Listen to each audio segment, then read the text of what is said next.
else at night was born to fight. Mythical, so mystical, think what you like. You could be the sword, the shield, defender of the people down below. You know I fall for love. You know I fall for love. You know I fall for love. Be kind to those around you, don't be merciless. Remember me, for my name is Perseus.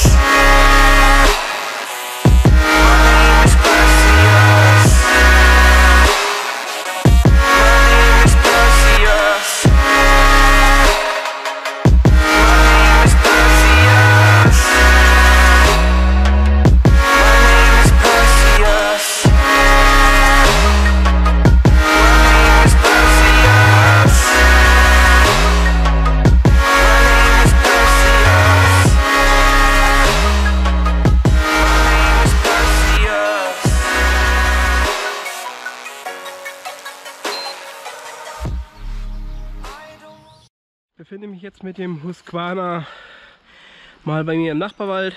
Der ist ja nur 5 Minuten von mir entfernt. Hier gibt es so ein paar kleine Lines und ein paar kleine Sprünge, wo ich das Ding mal ein bisschen testen kann. Ansonsten ist hier in Schleswig-Holstein für 180 mm nicht so viel da zum Testen.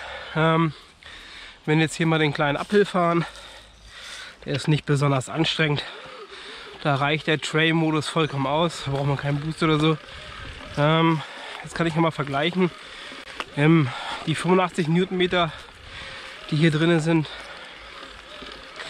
ob sich das besser anfühlt, schlechter anfühlt oder genauso anfühlt, zumindest für mich. Also ich fahre ja den E-Steps 8000 mit 75 Newtonmeter, allerdings auf Eco ja nur 30. Wie das bei dem hier ist, weiß ich gar nicht. Bei dem EP8 habe ich mir noch keine technischen Daten geholt. Aber gut, hier merkt man das schon. Jetzt hier mal nochmal letzten Gang hier. Ganz gemütlich. Nur im Trail, ja. Also da merkt man die Kraft schon. Also um so gemütlich hochzufahren, sage ich mal, müsste ich beim E8000 schon im Boost gehen, um wirklich hier so langsam gemütlich hoch zu kraxeln. Das würde so mit dem E8000 nicht funktionieren. So, ja, die Bremsen sind ziemlich am Knirschen. Wie gesagt, ist ja ein Testrad. Hat jetzt 100 Kilometer gelaufen. Ich weiß nicht, was auf die Bremsscheiben gekommen ist. Keine Ahnung.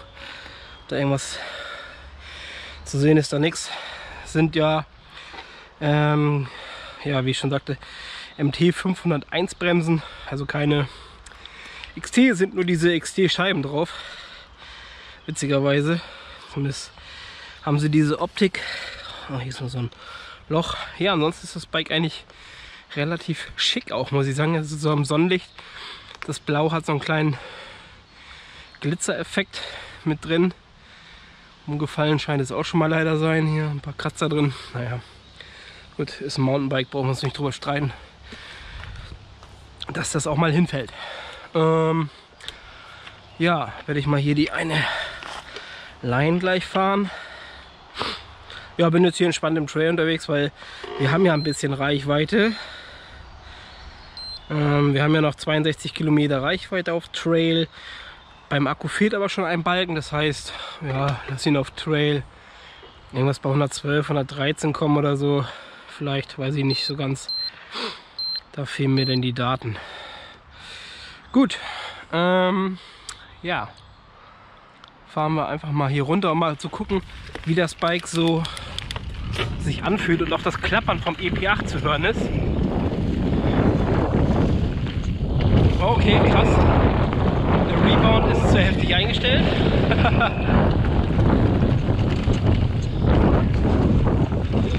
Oh, und die Bremsen packen gar nicht zu. Also ich glaube, die Bremsen wurden nicht eingefahren, obwohl das Bike ja schon 100 Kilometer bewegt wurde. Aber die Bremsen packen gar nicht. Alter. Da muss ich aber, wenn ich das mal zurückgebe heute, muss ich da mal Bescheid sagen. Also die Abbremsen nicht wirklich. Hatte jetzt gerade echt Mühe, da zum Stehen zu kommen.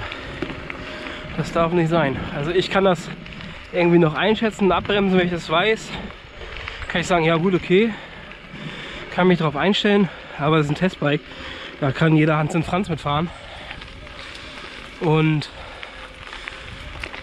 wäre nicht so cool, wenn sich da mit einer aufs Gesicht legt, sag ich mal. Ja, wir machen das mal hier eben kurz. Das Klappern vom EP8.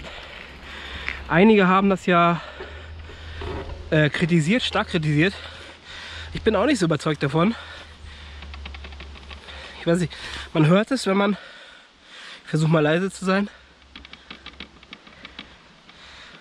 Das ist diese Entkupplungsgeschichte. Ich lasse das Bike mal hinten jetzt fallen. Man hört vielleicht dieses Klappern. Also man hört einmal das Metallische von der Felge und dann hört man so ein Plastikklappern. Und das ist tatsächlich der Motor. Also das ist dieses EP8-Klappern. Und man hört es auch, wenn man jetzt so wie ich jetzt, ich weiß nicht, ob ihr es seht, so klappert es auch. Also ja, ist schon ja, berechtigter Kritikpunkt. Finde ich jetzt auch nicht so cool, muss ich ganz ehrlich sagen. Aber ja, ob es einen jetzt, also jemand, der so wie ich eigentlich nur Trails fährt und wo sowieso alles klappert und scheppert und weiß nicht, ob mich das jetzt stören würde, da ich ja sowieso viele Trails fahre und über Wurzeln und mich auch gar nicht auf solche Geräusche konzentriere. Zumindest, ja, schon, natürlich sollte man sich auf Geräusche konzentrieren. Aber wenn ich weiß, woher es herkommt, dann, ja. So, geben wir mal einen Boost. Und hier merkt man das richtig krass. Die 85 Newtonmeter. Hier schiebt das Ding ganz gut hoch. Er ist ja auch über die App einstellbar. Ich weiß es aber nicht. Habe jetzt keine Lust gehabt, das Bike einzurichten für die App. Weil ich das ja auch nur heute fahre. Da hätte ich jetzt mal gerne gewusst, wie das eingestellt ist. Man kann ja immer Trail, also jeden Modus, kann man ja immer umstellen auf Low, High und Middle. So, Sattel mal runter. Oh Gott, den schaffen wir glaube ich gar nicht mehr. Ja doch. Also die Fox natürlich arbeitet super.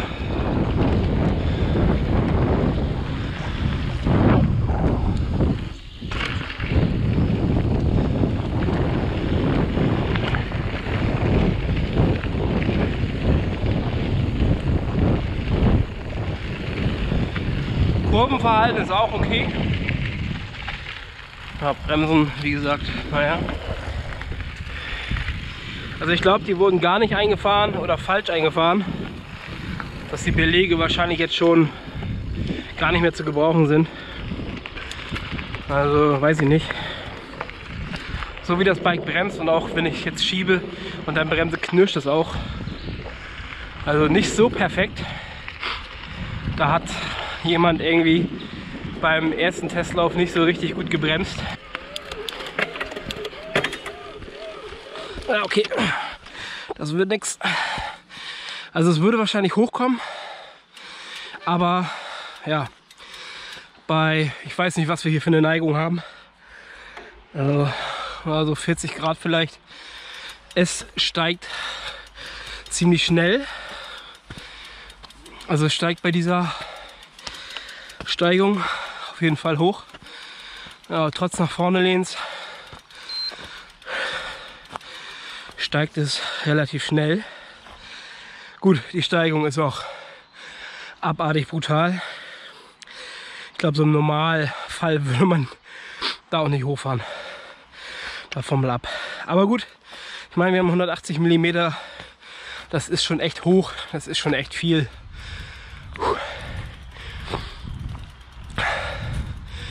Was soll das Bike?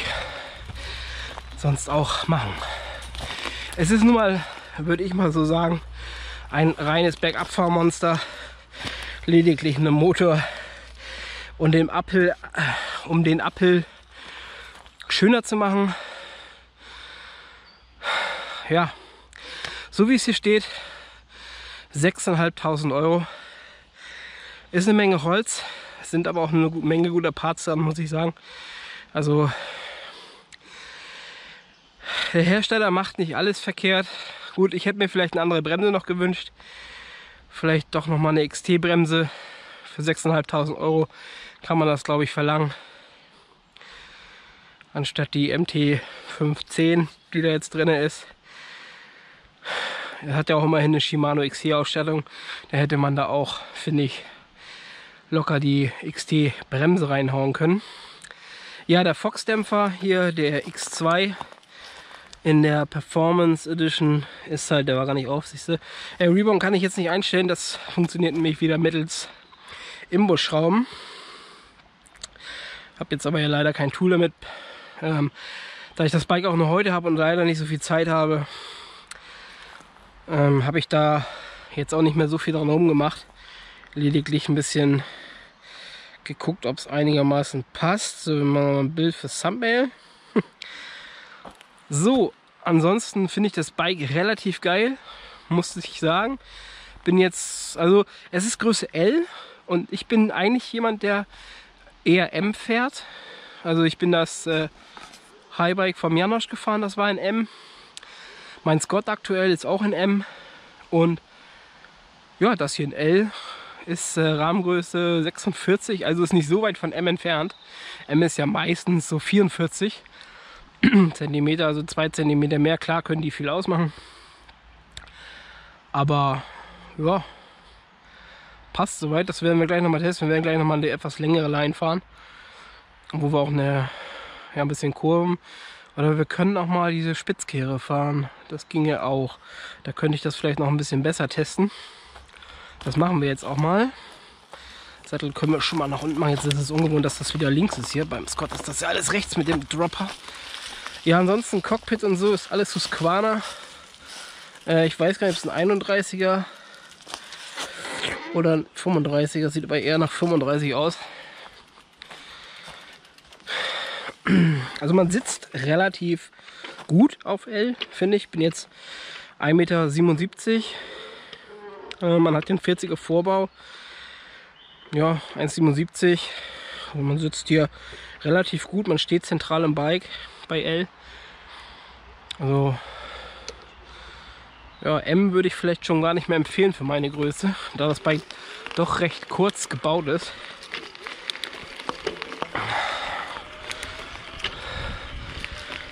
Ja, ach so, ja genau, 630 Wattstunden. Aber das habt ihr ja, wenn denn schon alles im Bike-Check, wenn ich ihn einigermaßen hinbekommen habe. Das erste Mal, dass ich einen Bike-Check mache oder gemacht habe. Gucken, ob ich ihn dann schön hinbekommen habe. Dann gucken, ob wir das jetzt mit den Bremsen überhaupt hinkriegen, da die Spitzkehre zu fahren. Damit ich jetzt mal gucken kann, wie das Bike so liegt, weil hier ist so ungefähr, hier haben wir nämlich einen Anlieger. Ja. Geht schon mal gut so, und dann haben wir hier diese Kurve. Aber das ging gut, also ich stehe tatsächlich sehr gut im Bike.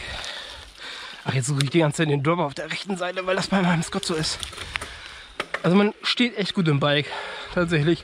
Also ich stehe nicht viel anders wie auf dem Highbike mit M. So, fahren wir hier wieder hoch. Boost rein. Das hier ist auch mal eine sehr krasse Steigung. Ich komme gerade ein bisschen ab. Okay, wir können es mal anders probieren hier. Anfahren am Berg. Ist ja auch mal so eine Paradedisziplin hier. Wenn wir schon die Line gerade mal verkackt haben. Wir probieren es mal im Trail. So. Und okay. Geht gut los. Fährt gut los. Was man merkt, finde ich, das hat da Shimano, glaube ich, auch seine Schwäche immer noch. Der Motor verliert irgendwann die Kraft. Also so wie ich vorhin den Berg da hochgefahren bin. Ich musste runterschalten, weil der Motor, also ich konnte die Pedale nicht mehr treten, es ging einfach nicht mehr, es war schwer. Ich hätte es aus Muskelkraft nicht mehr geschafft. Und dann waren die Gänge schon so leicht, dass es steigt. So.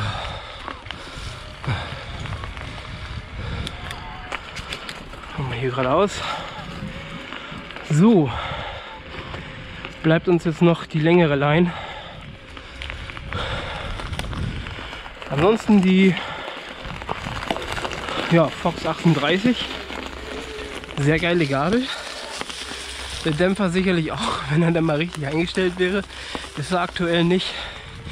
Und ich habe gerade nur das hier zum Testen, wie gesagt, nur heute spontan ausgeliehen.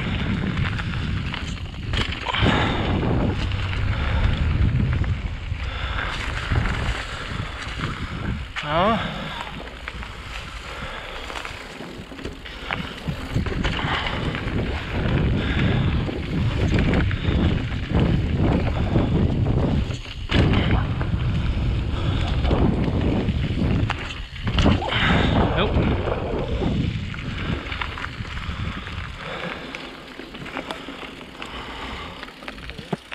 Moin. So, ja, wir haben jetzt mal schön reingefedert und wir haben gerade mal durch 60% der Gabel benutzt. Also da ist noch massig Luft. Ich wiege, was wiege ich denn aktuell? 100, ja, so 20 Kilo wiege ich bestimmt.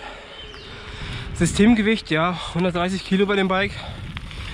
Also da habe ich ein bisschen Luft.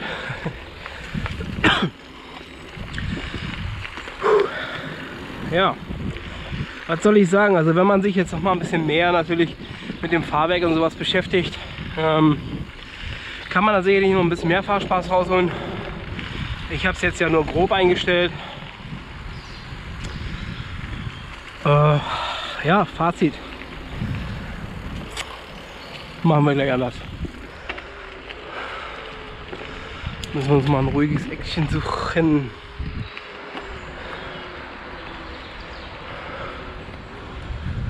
Ich weiß wo.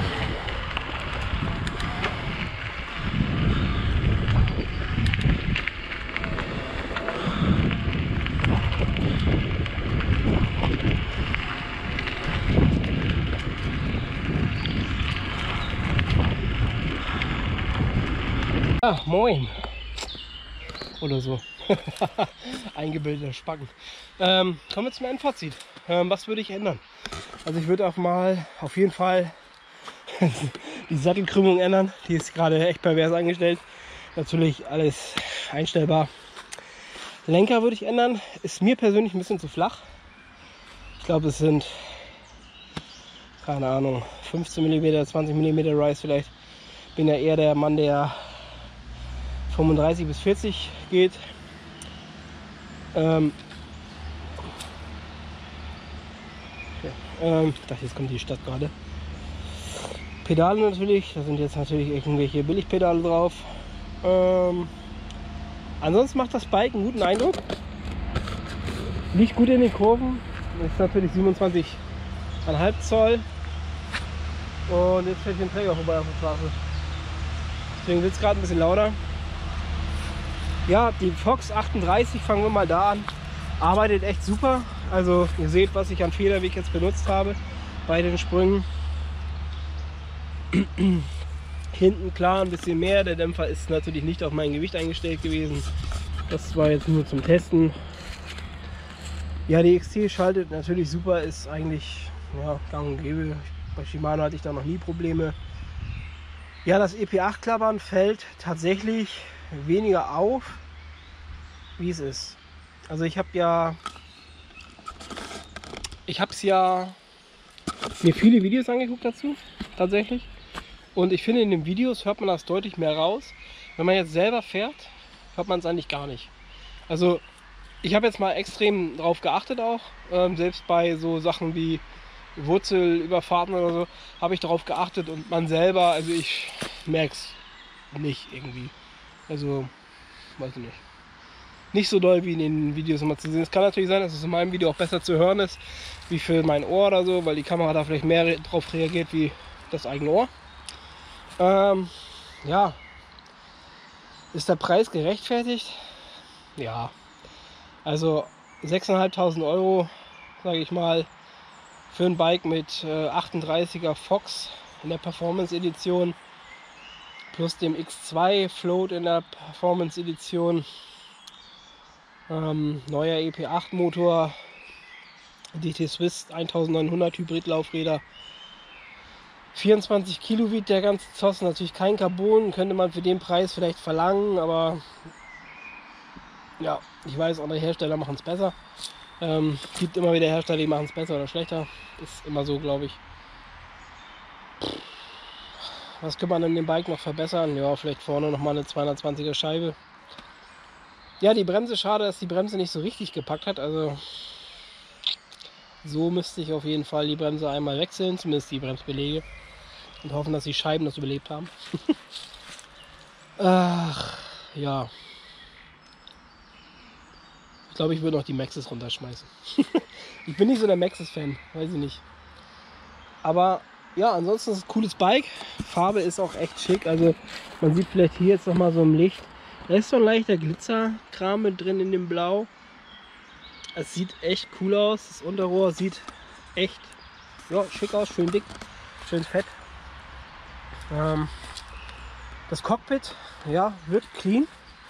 Hier wieder der gewohnte Shimano-Schalter. Bei meinem Scott zum Beispiel habe ich ja hier einen Trigger, so wie da.